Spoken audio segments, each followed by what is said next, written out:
Hi, good afternoon, and welcome to Compassion Check-in with me, Rasheed Ogunlaru, and my friends and guests here who we'll meet soon. In fact, let's just let them just wave at you and say just a very, very quick hello. Martin, do you want to wave at your friends and fans who...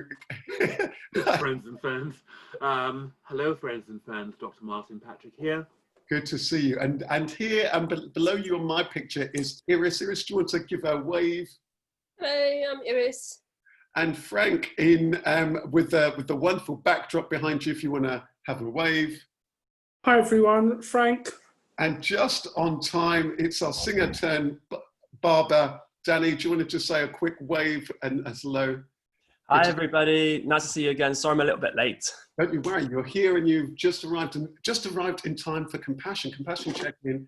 And this is the last of the regularish Compassion check-ins, although I was just looking in my diary and I might be around next Wednesday, and it might be good to do a kind of almost like a best of for people around, like a best of learnings of Compassion check-in. So we'll see how we go. But compassion, you know, it's really interesting. When we began these Compassion check-ins I think we began in March. It was around the time of COVID-19 lockdown, certainly in here in the UK and lots of parts of Europe and other places in the world. The idea of it being a place at noon, middle of the week, a place to help people move from anxiety to a place of greater inner peace. And it's quite ironic right now. I mean, many places may well be going through a similar kind of a wave again and so on. But hopefully lots of people I hope have found during this particular period of time during COVID-19, realizing and reconnecting to lots of things that are really important, i.e. ourselves, our health, you know, good quality relationships and so on. And it's very interesting that we haven't tackled the topic of compassion itself until now. Today's t-shirt I'm wearing is the Dalai Lama, who's a very good advocate of compassion. But I wonder who wants to kick us off in terms of compassion. Anyone want to kind of begin with that topic? Yeah, Danny, please. Yeah, I think I would like to just jump in and say one thing. And that's before coming on these sessions and before meeting as many people throughout these sessions that I've met, I'm not sure if I really did grasp what compassion truly and actually was.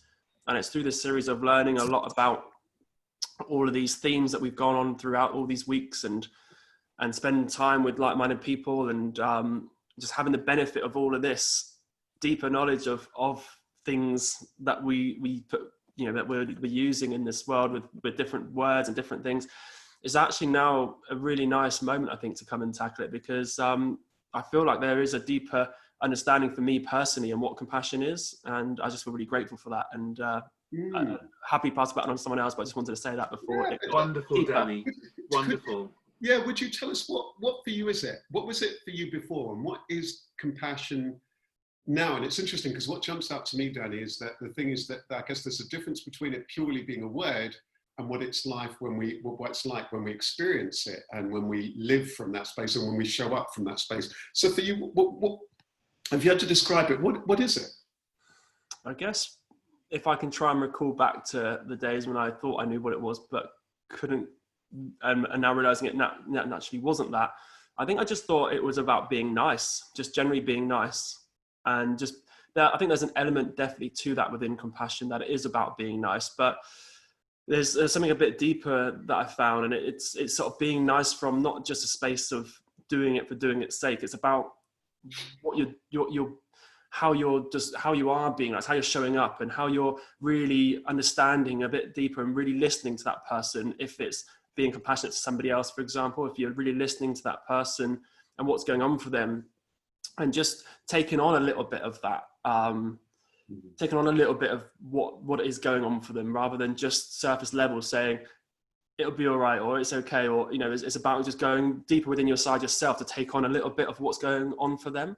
I know that we truly can't physically take on their feelings, because that is almost, I don't know, I've not experienced that myself where I can really actually feel what they're feeling, because, you know, that's impossible. But there's still an element that's what the feeling for me of compassion is now, is like actually really getting into their heart, almost into their space, and truly try to grasp what's going on for them rather than just surface level, which is where I was at before with it. I was just surface level being kind, whereas now I feel I'm being kind from a different space, of a deeper space within somebody else's compassion, or even for myself, my own compassion as well. Like, you know, you sort of feel like you're going to be, there's an element of just pretending that you're happy, or there's an element of actually being happy and compassionate to yourself.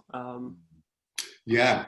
Who do you want to pass the baton on to? And just whilst they're limbering up, I just want to say something before we pass the baton to them. Who do you want to pick to go next? Iris, go on. You're just underneath me here, so I'll pass it to you. So just before Iris says something, I just wanted to say something that was jumped out at me. I remember that when I wrote the book Soul Trader, and there's a chapter on compassion, one of my clients said, and I think I may have said it briefly in the compassion check-in, he was really amazed that he'd never thought of compassion related to himself.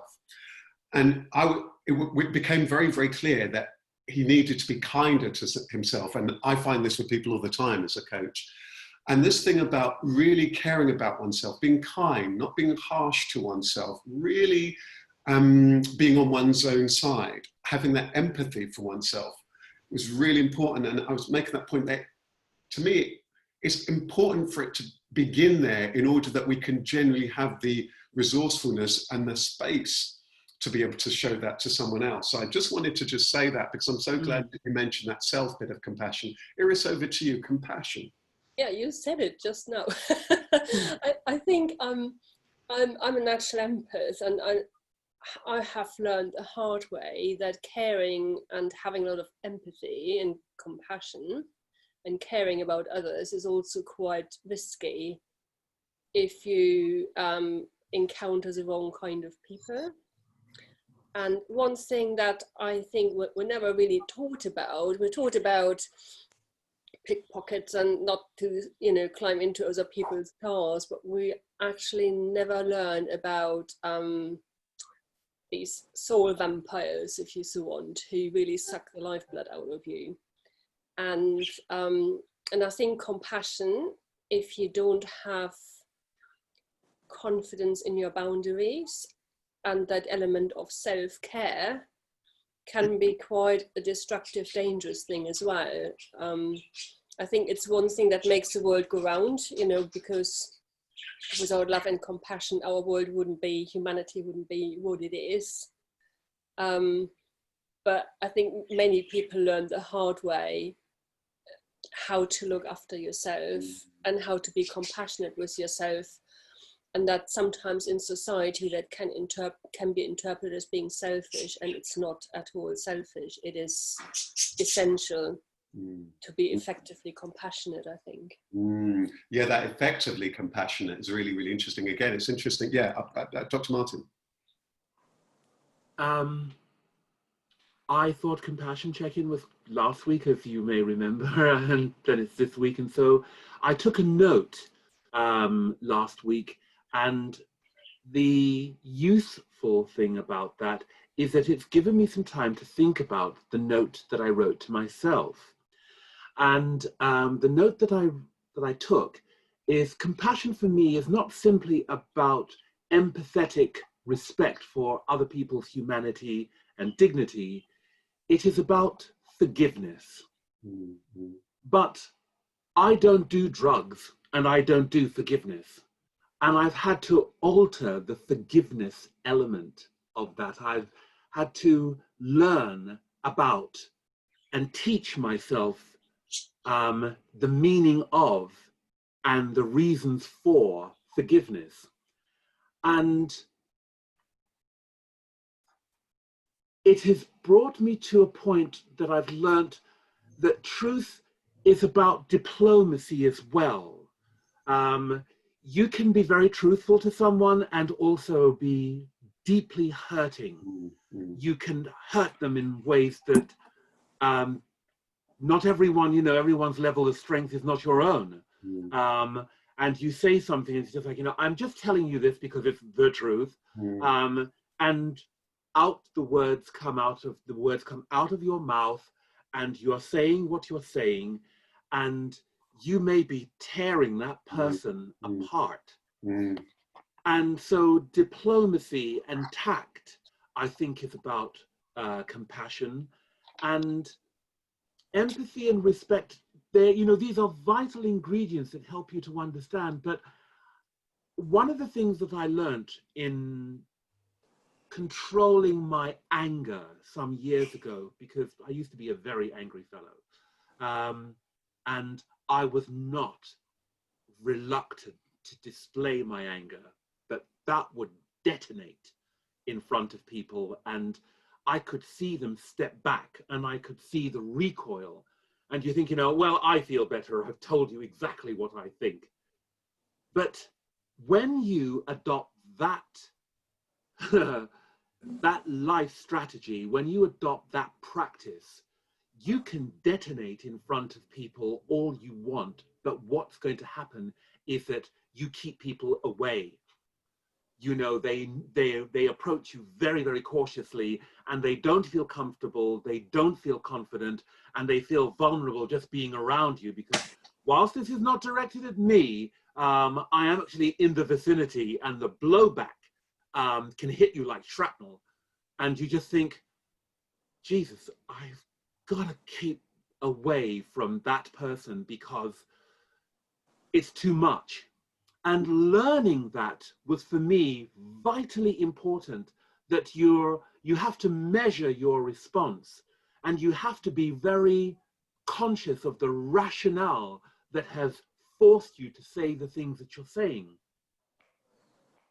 So with maturity and with a deeper understanding of what would it be like if somebody did that to you? If somebody went off like that to you, how would you feel? And even if it wasn't to you, but you just happen to know the person that somebody's going off at, wouldn't you feel the need to protect them? Wouldn't you feel the need to, it's just, I've got to be a buffer here. I just can't watch you do that to him or her because it's too much.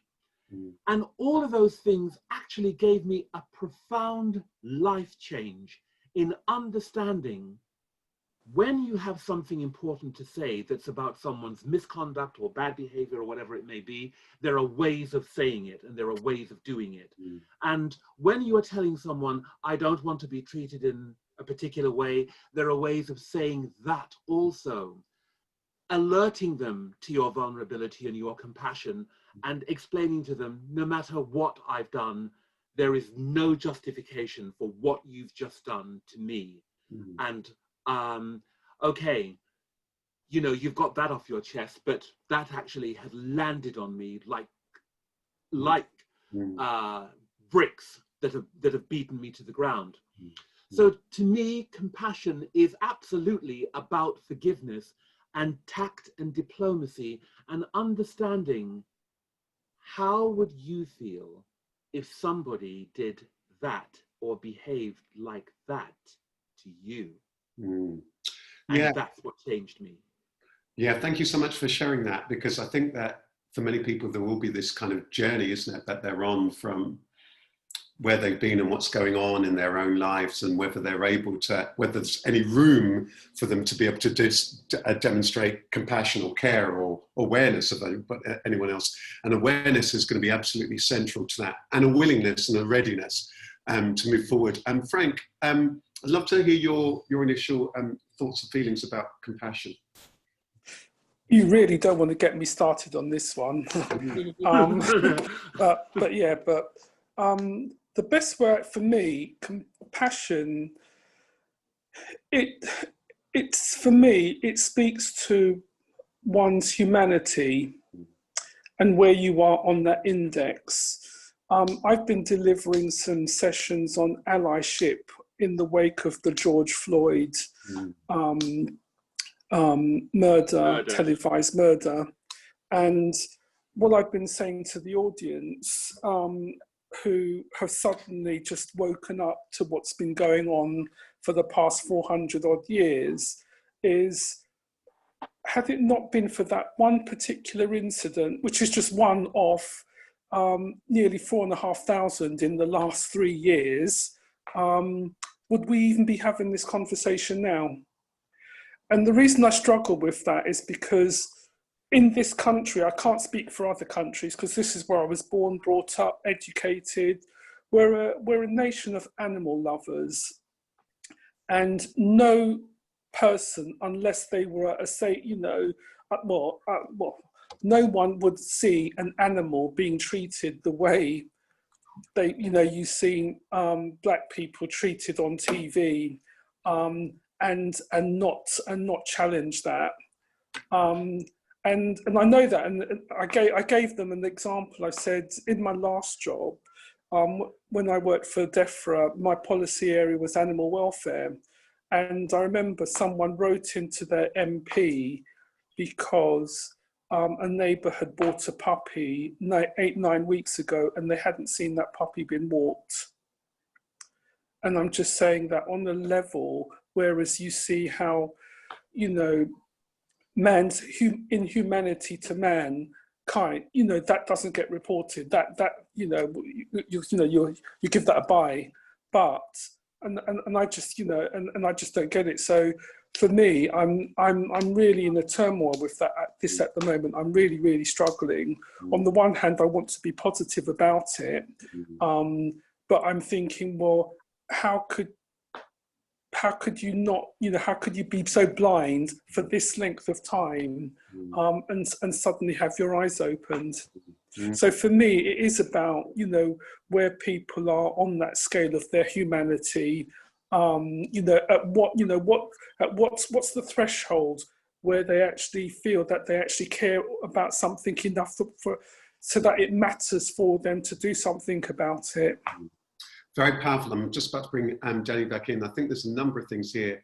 One of the things that I want to just kind of say is that I think compassion is a very high level of, and a deep level of, it's interesting where Danny started us off actually, that his take on what compassion was at the beginning, where compassion is now. Compassion is, in a way, it's apt that this is one of the last topics that we deal with, because compassion is a very high level, let's call it for now, a skill or whatever. Because I can be aware, I can kind of care, I can be acknowledged, but do I really show up with compassion? And I think for me, compassion really requires a number of things. It requires awareness, requires self-awareness, it requires awareness of the human condition. And I think that very often, and I think that what you say so powerfully there, Frank, is that very often as human beings, we become so cocooned in our own lives. Me, my, this, I'm right, I'm wrong, that we often are unaware of the existence of other people, the existence of other people's feelings, the existence of and sometimes even unaware of our own. So I think that very often this creates so many barriers. And I think what Dr. Martin was saying earlier on was very, very powerful, because I think what very often can happen is that people are so caught up in their own stuff, we don't see the struggle of others, even on something as significant as what you highlight, Frank. So I think that for me, it's interesting that, and then I will promise to bring in Danny, and I thought to myself today, what t-shirt am I going to wear?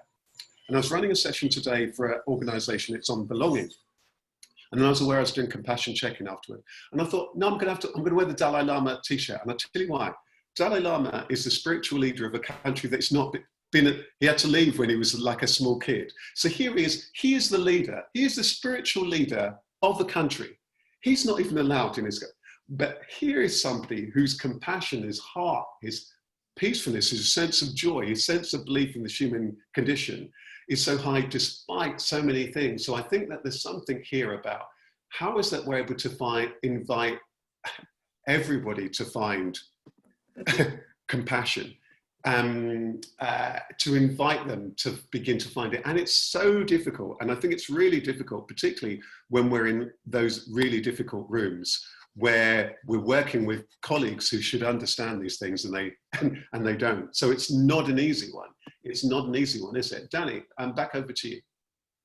Yeah, so I've just seen Mia Morris has joined as well, so I won't be too long. But it's just off the back of what Frank was saying as well. And I think, Rash, you were beautifully touching on it, so I'm not going to go too much. But it is, for me, I've been able to understand the conditioning more, and the way that our society and governments work is what I think is happening and how we're kind of losing touch with our deeper compassionate side is because we see on TV or we see in the media just how one, this is from Rash that, helped to explain this to me, and even in terms of football teams, how you hate each other from one colour to the next colour of, you're on one side and the other side, and then there's no compassion within the government, it seems, to actually just come together and talk from a different space. It's always like an argumentative stage. And so then if that's our true leaders that majority of us are potentially following, it's almost a no wonder. We look up to our parents, and if our parents are squabbling, and if the government's squabbling, and if everything we see around us is just a big mess of people squabbling,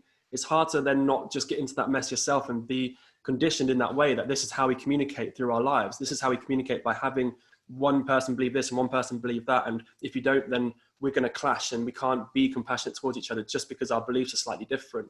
And perhaps that's the bigger thing of, for me, it's kind of shutting out the government, it's shutting out what my parents did, it's shutting out what my grandparents did, because they come from that same line of seeing this happening for years and years and years, and just kind of standing on yourself and your own 2 feet for a little bit and just taking a step back to witness just what's going on and acknowledge what's going on, and then seeing where I sit within that. Do I still sit that I'm really heavy on one side and I'm watching this happen and I still want to be a squabbling person because I don't believe what you believe, or do I see it and then just, okay, well, that's what you believe, that's what I believe. We can still be friends, we can still get on, but it's a horrible, I sort of get put off by watching the media and the news just because there's so much argumentative going on, and it's just not good for me personally. And I'd imagine that for a lot of people, it's not good for them either to see all of that, because they're just going to become a representation of what is that. And I like the Dalai Lama when he goes around, because he is spreading a lot of compassion and love, and it to some degree, it might sound like it's a little bit too spiritual for people, but the essence of what he is saying is so true of, just being there. And I think over these years, I've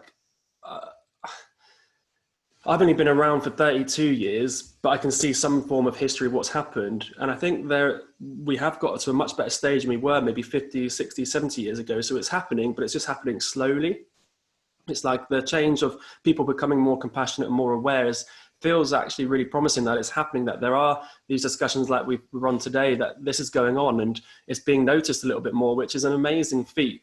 But it might not just happen in my lifetime. It might be my grandchildren's lifetime or whoever's lifetime, but it has slowly progressed and got a lot better, I think, in terms of being more compassionate towards each other. But it's still a lot of things to learn, I guess, and understand. I just want to say, Danny, that if the media very often are trying to score points, but if you're scoring points instead of winning hearts, then that has nothing to do with compassion. Absolutely.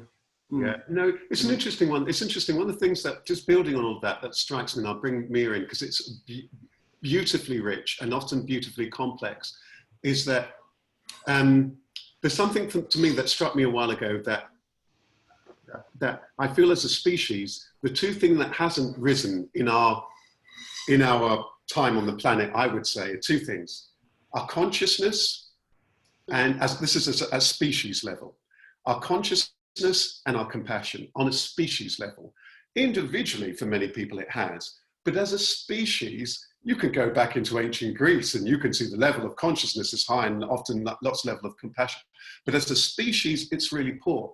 For me, what's really, and I spend a lot of time in around this thing about compassion since I've been on my journey. And the thing that strikes me is, for compassion, for me to become compassionate, I need to understand and appreciate somebody else's pain. And often we're not prepared to go there, because that can be difficult and it can be very challenging. Am I prepared to understand the pain that somebody else is in? Am I understand? And I think very often we don't, because we want to be kind of comfortable, isn't it? It happens on an individual level. I think for me, one of the things that was a turning point in my own life was when I became a Samaritan volunteer many years ago. And a lot of that has to do with, empathizing and so on. And up until then, I'd been a singer. Well, I'd worked in media, and then I was singing. Everything's about me, sing. Suddenly, I remember describing that I'd arrive on shift, and I described that it was like leaving myself at the front door, and for the first time being available for somebody else. Up until that time, I was never like that. I was so caught up in how I see things. So I think we need to have an ability to really understand somebody else and their pain. And I think that, for example, when Dr. Martin was talking about the anger and then the shift, is that when I realized, hang on a minute, how's the other person feeling about this? Because I think that the one of the things that strikes me about this, and I promise to then bring Mia into this, is one of the things that's really interesting for me is that if I decide that I am right, I'm going to convince myself that I'm right. And therefore we end up retreating into that position, isn't it? I'm right. Everybody's going to be right. We can see a lot of this going on in the world at the moment, isn't there? There is so much of this conflict, isn't it, that's going on, isn't it? As Danny was saying, there's this side over there, there's the Republicans, there's this, and everything is kind of divided. It doesn't necessarily help me arrive at a place in greater compassion, but it's not easy. It's not easy. It's a bit like when Mike Tyson said, everyone's got a plan until they're punched in the face, which I love that saying. The point being here is that it's to really demonstrate compassion is really, really hard, isn't it? I'm going to bring in Mia, but then I want to kind of talk about, maybe about the Mandela kind of movement toward that shift. How is that we are able to help people shift toward great compassion? Mia Morris, lovely to see you. We can only see the top of your head, so I would love you to bring the camera down so we can see you in all your glory and all your finery. Mia Morris, compassion. We'd love to hear your thoughts about it, and if you want to unmute. Unmute. You just need to unmute yourself, Mia. Oh, Mia, you're on mute. You need to unmute.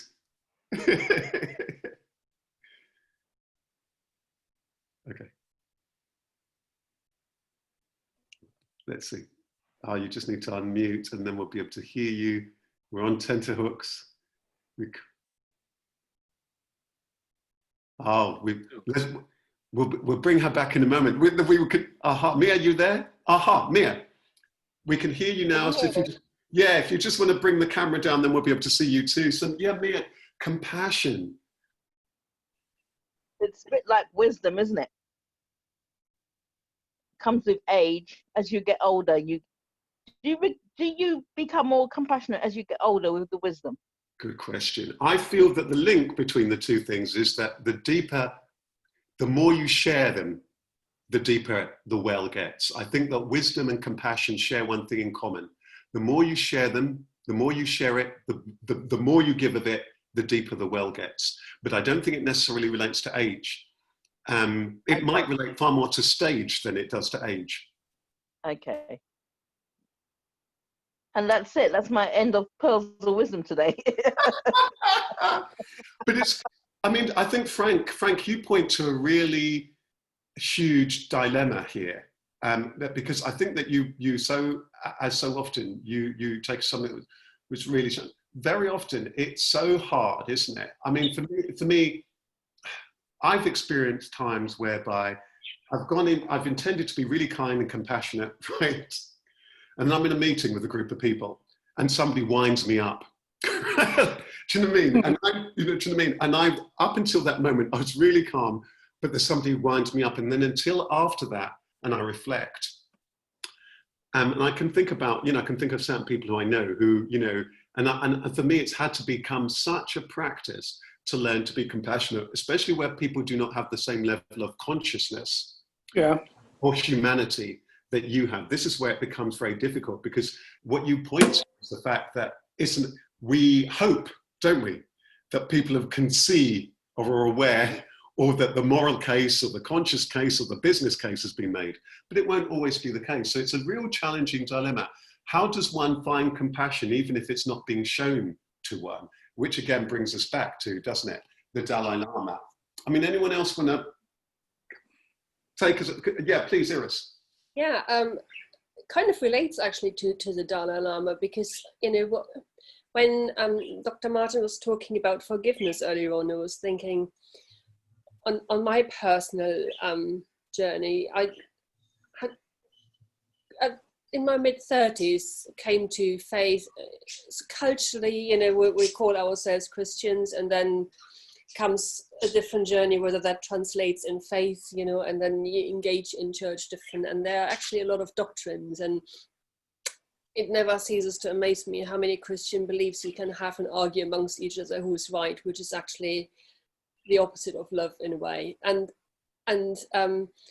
what Danny was saying earlier on about this need to be right, you know, maybe that is a cultural thing in our world, that, you know, we are conditioned to have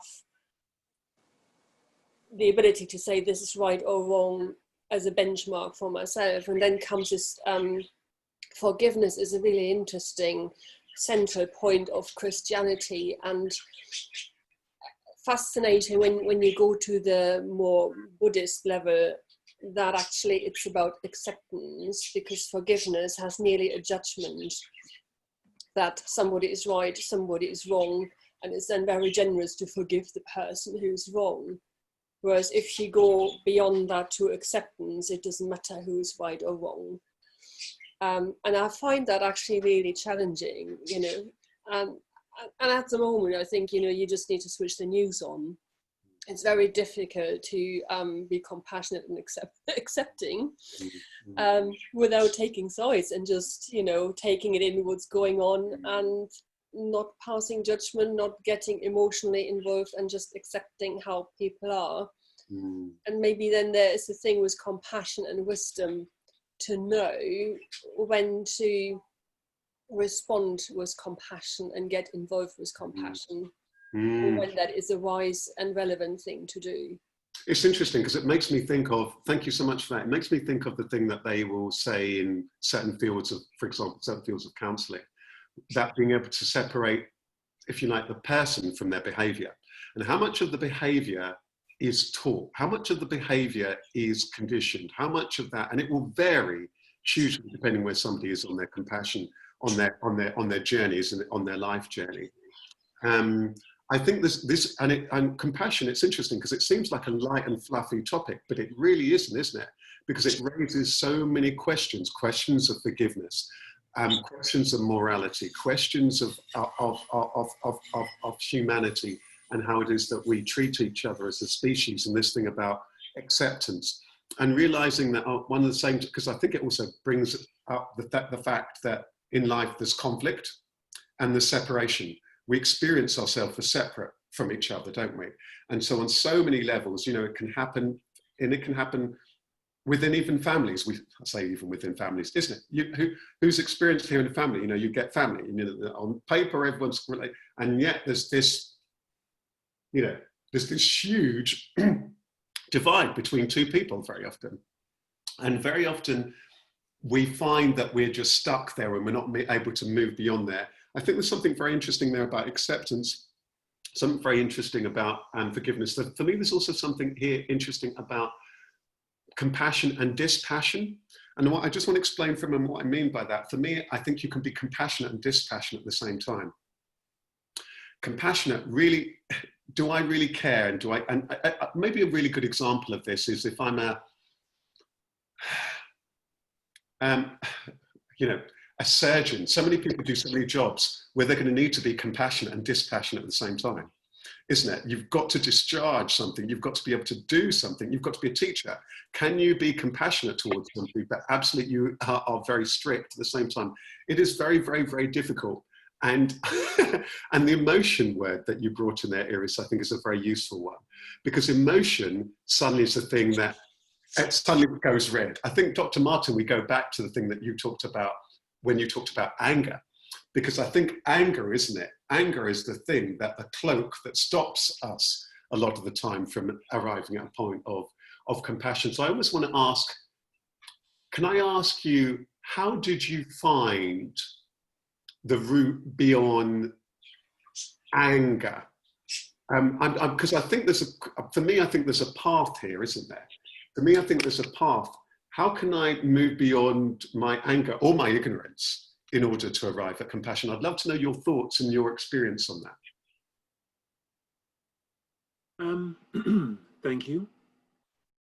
I think one of the things that helped me in terms of a life change in regard to altering my consciousness about the way I behave, how I would respond to other people and so on, is to it is the realization of why is somebody behaving this way? Why are they doing this? The need to hold on to power. I am the head of this school. I am the head of the department. I am the dean. I am a student that's paid X amount of money, which means it doesn't matter if my work is no good. You just give me good marks. Do you understand the meaning of merit? Do you understand the meaning of hard work? You handed in your piece of work with beer ring. Oh God. A glass of beer, the beer that had wet the bottom of the glass was on the essay that somebody handed in to me. And I looked at it and I just thought, if you had any pride in this, there wouldn't be beer on your work. Another student once said to me, if I bought the books for this module and the core reading, that's going to come out of my beer money. And so I haven't got it, I don't have it. And I remember walking him down to the bookshop in the university and saying to him, you can go without 3 pints this week, you're going to buy this book. And what I had to understand was that I am dealing with my level of honesty, integrity, my level of what is right and wrong. Somebody else, the way they're behaving is because they are working from their position of, I have the right to say and do what I'm doing. Spot on. Can I bring in something here? I think this what you bring us to is a really important point, because I think it's exactly that. And one thing that was just struck me just before you were speaking, and was this. It's a hypothesis to present in front of us, that compassion has nothing to do with anybody else. That's the hypothesis I want to put to us, for exactly the reason of what Dr. Martin says. Because the Dr. Martin points that there's a realization, I'm working from my own paradigm of the world and how I see the world and where I'm at. But actually, everybody is working from theirs. And it might well be, and I think where compassion becomes very difficult is that when your level of awareness and your level of compassion and your level of kindness is on a higher level than to somebody else's. So then when they're not demonstrating the integrity and all the things that we expect, becomes very, very, very, very, very challenging. My hypothesis is this, that compassion's got nothing to do with anybody else. It's got purely to do with how I show up. And therefore it is incredibly challenging. It's incredibly challenging because you find yourself like hang on, because he could quite rightly, you know what, I'm the spiritual, I should be in Tibet. You know, it's again, it takes us to Mandela scenario, isn't it? For me, I think why I want to mention Nelson Mandela is, Nelson Mandela, of course, started off as being a freedom fighter, quite rightly, for justice and racial equality, quite rightly, as Frank highlighted, quite rightly, 100% so. He was fighting for a just cause. I think the challenge with compassion is, to get to compassion, is that in the field of human conflict, of which there's a lot, people start fighting, protecting their own, whatever it is, their own beliefs. And in that, everybody convinces themselves that they're right, right? Mm-hmm. Everybody convinces that they're right. So the person from the KKK convinces they're right. The person from here convinces they're right. The person from this convinces themselves they're right. Donald Trump convinces himself, Boris Johnson, everybody convinces themselves that they're right. Doesn't help us arrive at a place of compassion or transformation, which is actually probably where we're wanting to get to, right? So I think what's interesting in the Mandela scenario is, only when I step back and look at the human condition, what's causing everybody to be in conflict? What is it that causes me to be at conflict with myself, with my fellow human being, with my partner, with my neighbor? Only when I understand that deeply and I understand somebody else is pain. Frank, please, please, please, please. I think that is just the space when you do get into that space of compassion. I was having a conversation with Rob earlier in the week about a similar situation, about somebody who gets on my last nerves. But what I had to do was find a way to actually step away and say, well, you know what, the bottom line is I need to find a way to give that person space, acknowledge that everybody's making a contribution. No matter, you know, I might not agree or recognize that or even appreciate that contribution, but I have to find a way to give that person space. And so that it's for me about turning that negativity into something more positive. And that's where I think, you know, for me, the compassion, if you like, sneaks in via the back window. Because Dr. Martin talked to, you know, when Dr. Martin came in after Danny earlier, one of the things that struck me when he was talking, it was about, you know, when that wall does metaphorically land on you, the way, you know, Dr. Martin described it, it's how you move forward, how you protect yourself, you know, but do it in a way that enables you to, let that person know how impactful what they said, and particularly the words that Dr. Martin used when he said, look, there's nothing I could have done that would have justified your treatment or behaviour, and it's the difficulty is getting that over, but doing it in a way where you protect yourself and don't do more damage, and then step out of that compassion zone. If that makes sense. So you start to dehumanize, you start to dehumanize people. Very powerful, Frank, absolutely. And Danny, you just had your hand up. Yeah, please. Yeah, I love what Frank is saying. It's really, really amazing. I think there's the times for me is when I quite like slowing down and really taking in what somebody has said, especially if they are feeling like you're gonna, or if I'm feeling like I'm gonna react to what they've said. If I don't react in that exact moment, but just slow myself down to just take on board what they've said, it helps me not come from a space of just immediately giving it my all from just everything that I feel in that moment. But just because after 30 seconds or a minute of understanding it, or really bringing it into my, my being, I can almost come at it from a different space, and it's often a much more peaceful and quieter space. And that's when then the conversation changes from just two moments of clashing to then a different, you're taking it yourself into a different realm, which they may not understand or may not be in, but then that might just help them really regather themselves, which I think with all of this, it's like, if someone is upsetting us, we're so quick and often to retaliate just there in that moment, or we then to dwell on it too much, whereas we just take it for what it was and take it for that, that what Dalai Lama says in our conditioning, or reprocess all this in our heads whilst we heard what they had to say. And then it's often a different space that you can then come back at. And I do believe that there's this notion that if you are if you feel angry, you feel so passionate about something, that's only going to breed that onto somebody else. Whereas the same way, if you're compassionate to somebody, that's only going to breed compassion on somebody else as well. I feel like it's like a magnet. You can't have one compassion on one side and then the other side really angry. It's kind of, one's going to have to counteract the other. And if you both come at it from the anger side or compassion side, then you can kind of connect on a level. But it depends on where you want to, and I guess it all comes back to yourself and where you want to show up within that. If you want to be angry, that's great, like express it and do that.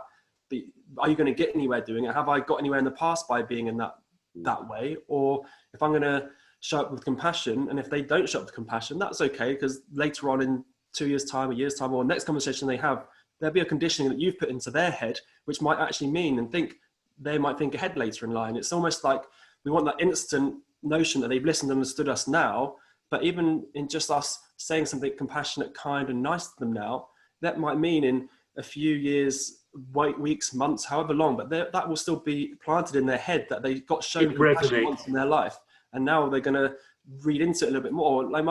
It might kind of crop up in their head again when something happens, and that conditioning is just an element, I think, of like we have so many things going on in our mind that it's like these little triggers that set them all off. So if we have triggers of just emotion and an anger and upset and frustration and our beliefs and this, that's always going to keep going off in our heads. It's the minute that we start having more kindness and love and compassion around us that we're planting those other new bits of things in our head, which will then eventually go off as well. But it might take time for some people. Some people it might be too late and they may only realize it last minutes of their life, which is the shame. And I guess I've heard that happen before, but I do believe in that. And I think that's makes me feel a bit more compassionate to others by just understanding that if I'm not getting to them right now, then I'm going to get to them eventually, because I'm just going to continue being kind and compassionate towards them. So bringing Dr. Martin, but I just want to say something there. Thank you so much for that contribution. I was just thinking, and also, it may never happen, may never get to them, and that's cool too. I would present here. What I want to say here about compassion for me is very important. Compassion has got nothing to do with the mind.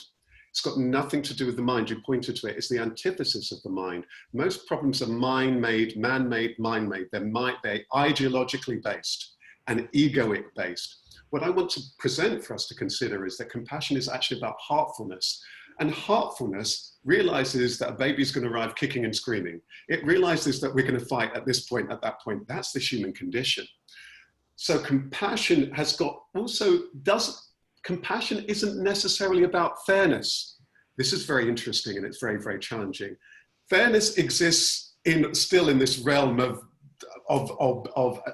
Iris had pointed to this, forgiveness, fairness, right, wrong, and so on. Compassion is about a heartfulness and a care which supersedes all of those things. And it's the thing that sometimes can shift somebody's consciousness because it bypasses their current consciousness. Because when somebody's felt loved, you know, you can see it all the time. Dr. Martin, I'll bring you in because you can hear exactly what I'm saying. Yes. What I found was my life change, where instead of detonating as I used to do, I responded very differently, was recognizing that sometimes they're overreacting in the way that they are because they need attention, they need engagement. But why and how I changed was that I realized that to be caring is the most profound thing that you can become aware of. And at that stage in my life, I recognized the thing that I found most attractive about anyone that I would become involved with, romantically, in a friendship, in a business, or anything else. And the thing that always appealed to me about someone that I identified and still does is when somebody is kind. Kindness, I found something that simple would be so emotionally impactful as to make me feel towards you in a very, very different way, someone's kindness. And I have met some very kind people, and from kindness in their heart comes something so unbelievably gorgeous. And that is, I have concern for your well-being. And it can shame you. It's so wonderful. You think, you have concern for my well-being. It's like, I can see your anger is because that something is disrupting your life, something that is disrupting your sense of well-being. Tell me what it is. You're like, yeah. And then, you know, it's like, you know, I'm going to have this emotional break and tell you what it is that's upsetting me. And then you feel the spiritual, and it's almost like something molecular inside of you has changed. Yeah. And then you come away from that, and then, you know, you're saying, it's just been an incredible weekend, and I just love you so much. And, you know, you think, why am I responding this way? It's because somebody has recognized there's something in you that needed care.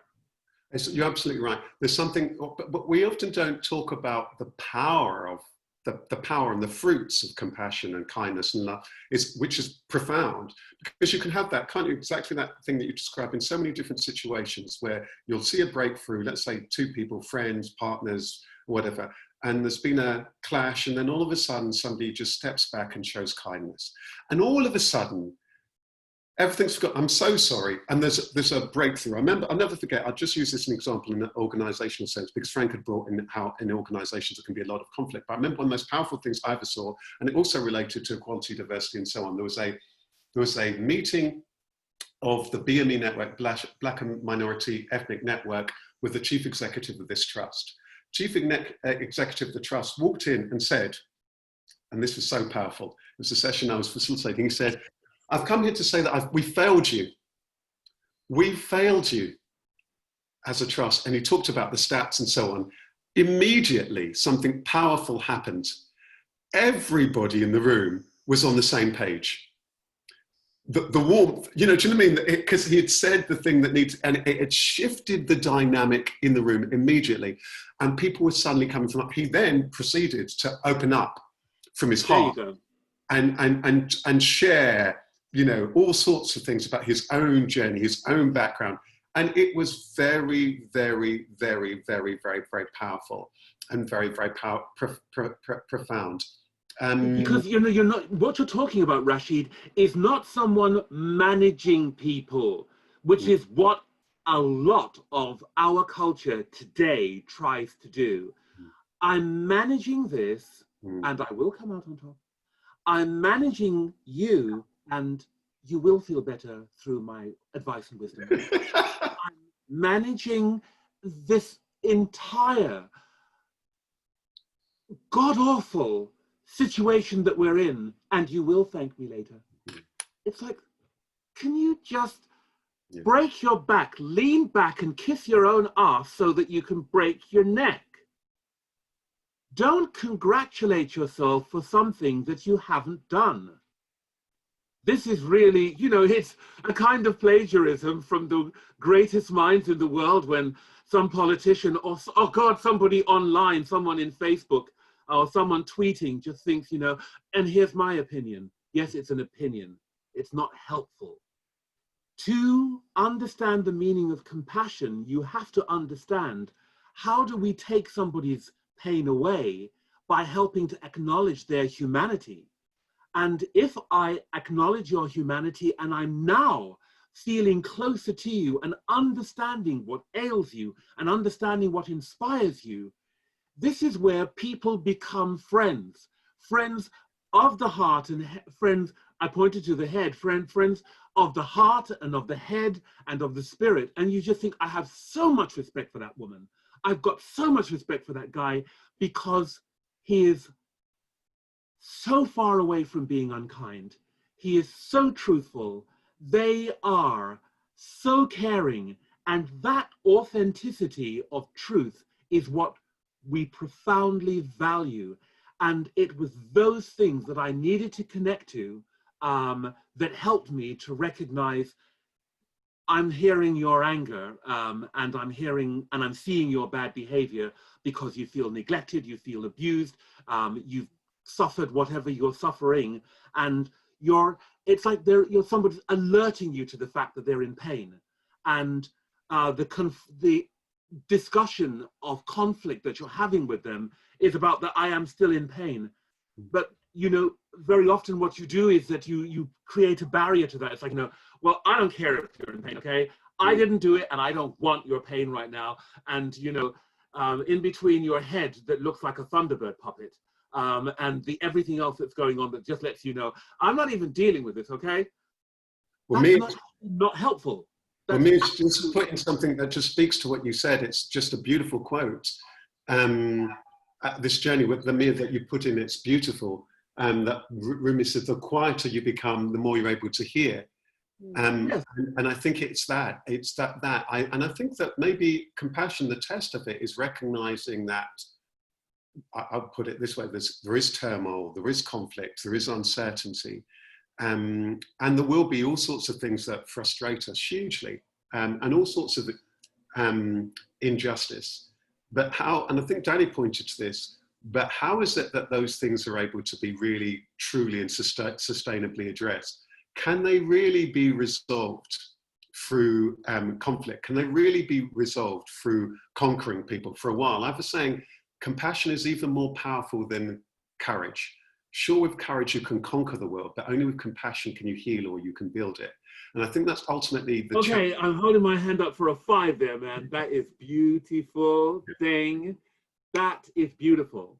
So I think that you know, that begins to run, because it does present a challenge. And I think that the beautiful thing about this conversation today for me is it presents us all with a challenge, and it's an ongoing challenge. That every day will bring all sorts of minor irritations to huge things that will rile us up. every day. You know, you can think you're really calm, and then the next minute somebody cancels an appointment, or somebody, badges you on the street or in the supermarket, isn't it? We think we're so cool and sorted, and then something will be bound to happen just around the corner or after this compassion check-in, right, that will irritate us. That's the beauty of life. But the invitation is actually, how can I, if it's transformation I'm wanting, and also the more aware we become, the more of a responsibility that we have to. I want to say something to what you're saying, Rasheed, to share it with people that I really have such affection for. And I've seen Danny shift from a position of listening and not being fully engaged in the discourse that's coming out, to someone who, here we are today, and he's got so much to say for himself, and his articulation and eloquence speaks to the fact that he's changed, that what happens here is changing you. And I remember saying to my very dramatic family some years ago, I remember saying to them, and it just shut them all up. I said, if everybody is on stage, who's watching? And I just thought, hey, just a second, let me write that down. I'm a writer, let me write down my own words of wisdom. If everybody's on stage, who's watching? And I think we sometimes need to remember that if you want to make friends, and if you want to have a meaningful relationship with somebody, try listening to what ails them, and try listening to what inspires them, because you may very well find that that is your true connection, and that is where your love for them will grow. That is where the nurturing of regard, respect, compassion, love, and I think the deepest sense of spirituality between the two of you, where you just think, I can't imagine you not being in my life. And that is the highest compliment you can pay to someone. And as you were saying that, I was just thinking, just as we head toward the end, I was just thinking that thing, and I'm sure it's been said many times, but actually I think with this thing about compassion, you don't have to agree with somebody. You don't need to even like them to hold compassion for them. It's got nothing to do with whether you agree. And I think that too much of life becomes reduced to that. Of course, we're wanting to get to a point of cooperation, but actually compassion has nothing to do with whether I like or agree with somebody at all, because there'll be lots of people who we meet who we don't. I'm going to invite everyone to just share with us, just in a sentence, what's their takeaway? What's their note to self? What's their note to self from today? Mia, I'm wondering, I'm going to bring you in first. Mia, what's your note to self from today? I could get you to unmute. Let's see if she's there.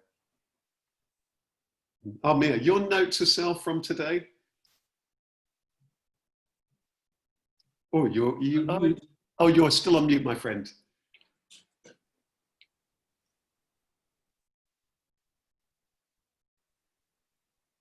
Oh. You just need to bring the cat. Oh, yeah. Right, to grow into myself, basically. To grow into myself. I like that. Iris, your takeaway from today? I thought it was quite interesting to think about anger more. And I get really frustrated because it just feels the world is getting more and more angry at the moment, and people are reacting more and more out of frustration. It was being penned up and limited with COVID and politics and all sorts of things.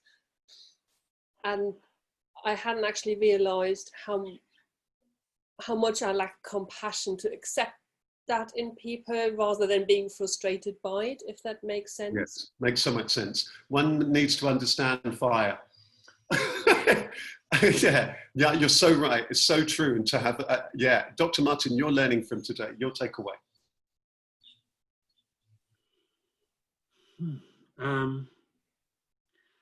I'm actually really moved by the fact that I'm witnessing Danny's change, the way in which he's just felt so much better about having his own voice and knowing it's going to be heard.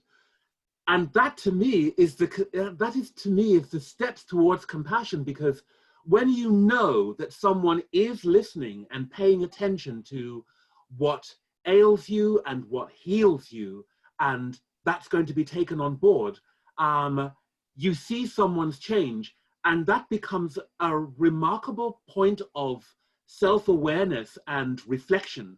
So I really am so glad to hear this man talking about what ails him and what can heal him, talking about what he thinks and feels, and yeah, you know, you just look so different from the way you did when you first came in, of being tentative.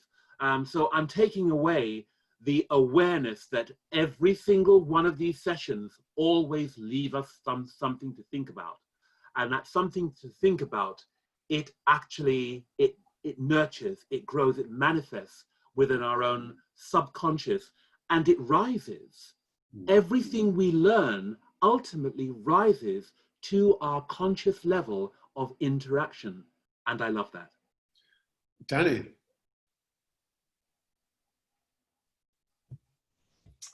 Dr. Martin, you're almost making me cry, and that is really so kind right there in what you're saying. And